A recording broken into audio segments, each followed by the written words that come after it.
Hey Moon lovers, welcome to another episode of All Things Moon, Lunar Wisdom for Everyday Life with myself, Kelly Jones. And today's episode is very much about Mercury turning retrograde, which is officially 25th, 26th. I think it's just about the 26th here when that actually is official.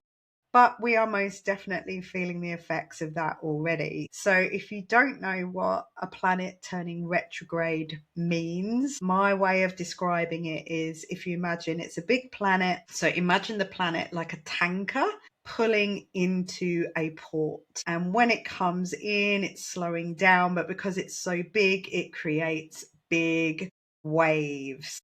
So as a planet is slowing down to station, it in some respects coming into port to stop. So the waves of energy from that planet are big. So there is what we call a Mercury retrograde shadow 2 weeks before the official date that it stations and 2 weeks after the official date that it turns direct again. So as it starts moving again, the same thing happens. The engines rev up, the waves start to come.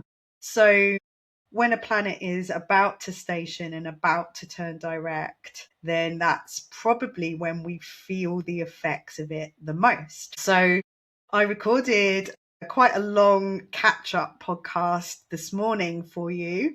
And the last thing I said on there was, I'm going to go and have something to eat, and then I'm going to come back and record the news about Mercury retrograde. And it has taken me absolutely ages to get back online. So I couldn't get my camera to hook up with the software, and then my microphone, I had to then go and give that permission again, where that had been working and the camera wasn't, and then the camera was and the microphone wasn't. And these are all forms of communicating, and Mercury is very much connected and represents our ways of communicating. Mercury is the mind. It's how we think. It's how we communicate information. And it is also connected to things like travel and document signing, backing up your data. So make sure you have everything that you want to keep backed up. So today is the 22nd of February, it's Sunday, and today we have a very lovely energy, which unwittingly, before I sat down to do all of this, unwittingly I was literally indulging in a lovely alignment between Venus, who is currently in the sign of Pisces, and Jupiter, who is in the sign of Cancer. So there's a lovely trine, harmonious connection between Venus and Jupiter. So today is a day of indulgence, have a bubble bath, self-care. I was playing with the cats this morning, all the perfect kind of thing to do. So you are fully entitled to have a self-care day today, although I'm not sure that this video is going to go out until tomorrow. But if you get this tomorrow, just borrow the energy and have a self-care day anyway. And I know it's Monday and the kids are back to school because it's been half term here, so maybe at the end of the day have that bubble bath for yourself. Today is also the 22nd of the 2nd, so we could call that a 222 portal. So again, that's bringing us a nice balanced, harmonious sense of new beginnings, because we have just had the new moon in Aquarius, a solar eclipse on that moon. We've had Saturn and Aries move into the beginning of the zodiac Aries, the newborn baby. So newborn ideas, newborn goals, newborn life. So we really are in a lovely portal today. And The sun has finally come back out today. It's been horrendous this morning here in the UK. So I changed out of my gotty green and into a nice sunny yellow for you. So 25th, 26th, Mercury is retrograde. And I am reading off my notes here because it just took me so long to get set up that I have just got my notes in front of me just to make sure we don't miss anything else out and I don't miscommunicate anything as well. So I've got all the dates down here in front of me. So Mercury is currently in the sign of Pisces and is going to be in the sign of Pisces until the 15th of April. So the reason it's in there for such a long time is because of this retrograde period. So it's going to be retrograde until March the 20th. But then we have that 2-week shadow period afterwards. So we're really looking to Mercury moving out of Pisces before we really get past this retrograde energy. So Mercury isn't entirely that happy in the sign of Pisces. It struggles here a little bit because Mercury is very logical. It favors facts and clear thinking and logical details. Yes, information. And Pisces thrives on intuition, abstract thinking. It's vague. It's not clear, it's unboundaried, it's foggy, it's that brain fog type energy, Pisces. If we think that Mercury is the planet of communications and Pisces is abstract, foggy, and unclear, then you can imagine where on a normal day. So when Mercury is in one of its homes like Gemini or Virgo and it's retrograde, we can still get communication breakdowns. So when it's in Pisces, I think probably we should expect things to not be that clear. So if you do want to communicate something to somebody, if you are sending important documents, emails, you really must double, triple check that it has been sent, that it has been received, and that you have been clear in your communications. Phone that person and double check that they received it and that they understood what you meant, because communications can go awry during this time. Mercury has been traveling through Aquarius, which is a very logical sign. So when Mercury was traveling through Aquarius, it was asking us to open our minds to see new perspectives and new ways of seeing life. And I think we can see during this time of the eclipse that definitely our minds are being opened. If they weren't already, there are minds being opened as we speak by the news that is coming out, because Mercury is information. So as the messenger, Mercury the messenger, has entered Pisces, the invitation is for more of a spiritual way of communication, bringing the spiritual into our day to day. It's a little bit more mystical and magical, and it's really saying, you can't always use logic. You need to trust your intuition here. Yeah, you can't always rely solely on the rational mind. So if you've been having those little niggly feelings and you've been trying to work it out into some logic, now is not the time to do that. It really needs to be that you sit in quiet meditation and tap into your instincts and your intuition and trust that, because the mind may be not clear and give you clarity on that right now. It really is getting into your body a lot more would be beneficial, to get on your yoga mat, to notice how you feel, to respond with care, to utilize those nervous system regulation, taking care of your nervous system, all of that advice that I gave you in the last video. Start that as a daily practice. So in the next few weeks, we're going to become more aware of repeating signs, synchronicities, symbolisms. Your dream life might take on more of it might become more apparent. Your dreams might become more vivid. Messages and information may be received whilst you're asleep. Yeah, they're likely to come through whilst we are asleep. And so, our dreams will help us to notice the opportunities that will come along in our daily life and experiences. If we take note of our dreams, keep a dream diary by your bed. Also, a really good piece of advice is if there's anything that you don't want to repeat, then try and avoid that over the next few weeks. Something that you don't want to keep doing again and again.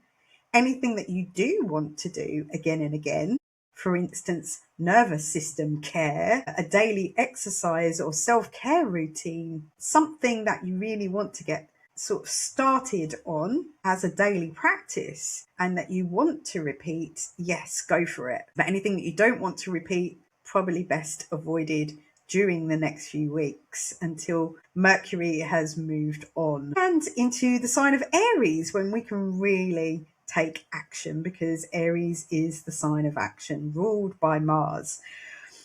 So in Pisces, Mercury can feel quite challenged.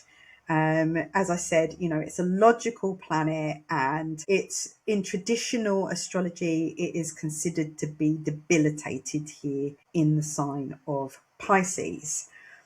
So even though Pisces is vague and unclear, it's hard to stick to any kind of plans, to commit to anything during this kind of Pisces energy.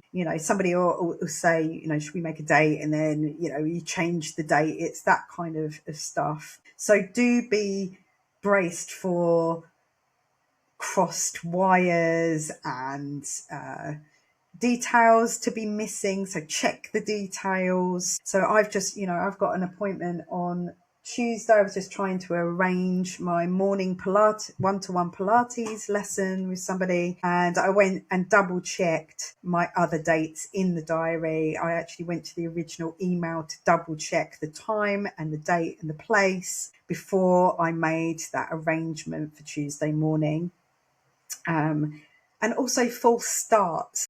So you start something and then you have to start it again. It's that type of energy that we're in. But because it's Pisces, writing things like poetry. Now, I was at Poetry Circle yesterday, and it was just so much more fluid and flowing. And I could say that was because of the environment that we were in, because we were in a brand new environment, which was much more conducive to inspiration. But also, we have this lovely Pisces energy, and Mercury is writing, it's speaking. Pisces is art, it's creativity, it's the imagination. So Mercury is the mind, Pisces is the imagination. So you can really get carried away with that. If you have a painting that you have kept meaning to finish, this is a really good time to get things finished that are Pisces oriented. So I would also say it can be quite illusionary. So definitely don't take anything sort of just at face value. I mean, I know we're all learning to do that anyway, because we just don't trust anything we see on a screen anymore. It needs to be in front of us, and we need to be able to touch it and make sure that it bleeds. And I'll tell you a funny story. I'm reading a book at the moment that I picked up. It was a one and only book on a shelf whilst I was in Mexico on holiday. And I had taken my iPad with me with some books downloaded on it, but not really thinking it through how hot it was going to be. And my iPad didn't like the heat, and it was very hard to read it in the sun. So I picked up a physical book, which I much prefer anyway. I just picked up this one book, and it looked like a bit of chick lit, and I started reading it, and it's about a girl who goes on a terrible date, and she meets a lady in the toilet, and this lady hands her a card for this company called Perfect Partners. And it turns out that after filling out like a 46-page questionnaire, and none of it's online, it's all kind of incognito, and it's beta testing this way of dating and finding your perfect partner. It turns out that this perfect man, she can't believe how perfect he is for her, turns out to be an AI. And she doesn't believe it because he seems so real. So they get him to actually show her his wires in his arms. So, you know, when we get to that stage, Lord knows what we're going to do. But at the moment, you know, off the screen, in the flesh, is much more trustworthy than on the screen. And during this time, I would say that's even more likely. So, you know, even if somebody is very enthusiastic with their promises, you know, I wouldn't go with it straight away. I would sit with it for a little while and tap into your intuition. Yeah, definitely. You know, so you can't force a situation to work out for you. You know, Pisces energy is that of what is meant to be is meant to be. It really is that Pisces energy. It's not like Aries where, you know, I'm going to do something about it. I'm going to make it happen. Pisces is, well, you know, if I'm supposed to have it, I'll have it. And I had that this week as well, where there was a beautiful jacket that I wanted for Christmas. And if you've been listening to my previous podcast and that, you'll know that I didn't do Christmas. And so therefore I didn't get what I wanted for Christmas. And that is, I realised in this place of lack that I had found myself in, that I've arrived at, that I've been working my way out of, I realised it was the first Christmas ever in my whole entire 55 years on the planet that I didn't get what I wanted. So I'm a very lucky person in that way. And I was like, where has that part of me gone? So this jacket, I thought to myself, well, maybe I'll just buy it for myself anyway, but it was really expensive. I did have a £10 gift voucher left over from my birthday in July, still sitting in my purse. But when I went to order it, it had sold out. It was out of stock. So I clicked on the link that says notify me when it's back in stock. And then, of course, it came back in stock, and I got that email whilst I was in Mexico. And the internet was so dodgy there that I wasn't going to trust buying something online from my hotel room. And also, I'd left the gift card at home, not in my purse. So when I came back, I went over to the actual shop to have a look around. Wasn't in there, so I thought I'd probably missed that boat. You know, I'm just not supposed to have that coat. And then it was still bothering me because I really, really wanted it. So I went to the website and it was still there. But not only was it there in my size, but it had gone into the sale. So with my £10 voucher, I literally got it for half the price that it would have cost. And I wore it yesterday and I felt like $1 million in it. So, you know, that was meant to be for me. On the 27th of February, we've got a few things happening. There's quite a few aspects happening all on the same day, and they're a little bit kind of paradoxical, if you like. So we've got the sun is right over the North Node in Pisces. So we've got the sun in Pisces. Happy birthday, Pisces people. You're all having your solar return right now. So the sun is over the North Node. So the North Node, remember I said the North and the South Node is where we have the eclipses, are points to do with it. They're nodes of the moon. And so the North Node is still currently in Pisces. It hasn't moved into Aquarius yet, even though we had a solar eclipse in Aquarius. The nodes haven't quite moved to that axis yet. So that was kind of a preliminary eclipse, if you like, to give us a sense of what's to come. So the sun is conjunct the North Node on the 27th. So that's a really, really good day to pay attention to any information, opportunities that come your way regarding your life path, because the North Node is your life soul's path. It's where you are headed. And with the sun being there, it may just give you some information, because we've got Mercury in here as well. We've also got Mars in a square, so that's a challenge to Uranus. So Mars is at the end of Aquarius, Uranus is at the end of Taurus, and they are squaring each other. And I've got to say that that's quite an aggressive energy. So one, be mindful of your communications, because if you're being misunderstood or you're misunderstanding somebody else, then aggression could be likely on the 27th. So be very mindful, try and stay in your parasympathetic nervous system, try and stay calm, maybe avoid communications if you can that day, and also probably avoid the news. Yeah. I think that the collective news, there's a couple of dates this month when the world news could be a little bit aggressive and shocking. So I have no idea how that could come, but the likelihood of that is higher. So, just keep up that nervous system regulation practice. Notice how you feel, respond with care, slow down, get on your yoga mat. So also on the same day, Mercury is joining Venus. So there's a conjunction between Mercury and Venus. So this could be big news, but harmonious energy. It could be a little bit confusing, all of this, but know that because of all these possibilities, there are harmonious energies going on. There's opportunities there. So set your radar to find that better feeling rather than attaching yourself into the aggressive stuff. Yeah. Mercury conjoined with Venus, it could be quite haunting. That's the way I'm going to say it. You could get some stuff resurrected that you'd forgotten from your past. Now, that could be a creative passion. It could be you reevaluating what you really, truly value. You might get, because of Venus is to do with love and relationships, it could be a rekindling of an old romance. You could hear from somebody, a former lover, could sort of step out of the shadows and, shower you with romance. But remember, don't take anything at face value. Trust your intuition here.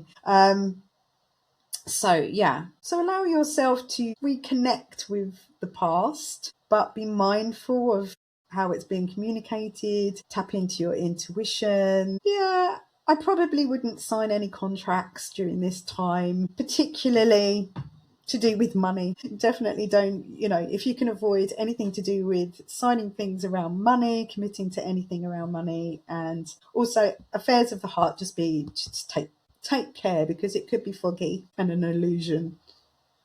Trust yourself. And then on the 28th, the day after, Mars arrives at 28 degrees of Aquarius, which is where we had the solar eclipse. So it's going to activate that eclipse point. So personally, it's a good time to action your new moon eclipse intentions for yourself. But I would say that, again, there could be a lot of big news, and that could be quite frustrating. It could cause anger. Yeah. And again, I would focus on your personal intentions, putting those into action. Mars is action. Rather than focusing on any bad news that there is out there, because it passes. And a lot of the time, remember, it could be an illusion as well. Can we trust everything that's on the news? No, we can't. If everyone's talking about it, what are they not talking about? What are we not noticing? Yeah. Tap into those niggly little feelings, because they are much more likely to tell you the truth right now. So anyway, I hope that this helps you in some way. Please do press the like and subscribe button. Please share with your friends. And remember, if you want to know where the retrogrades are showing up for you, where all this new energy is showing up for you, if you want to have a little look into the not too distant future from your charts, then go to my website and book yourself an astrology reading with me, and we can, take a really in-depth look into helping you to understand who you are and where you are going. So I thank you for listening. Thank you so much for your support, and I look forward to speaking with you again next.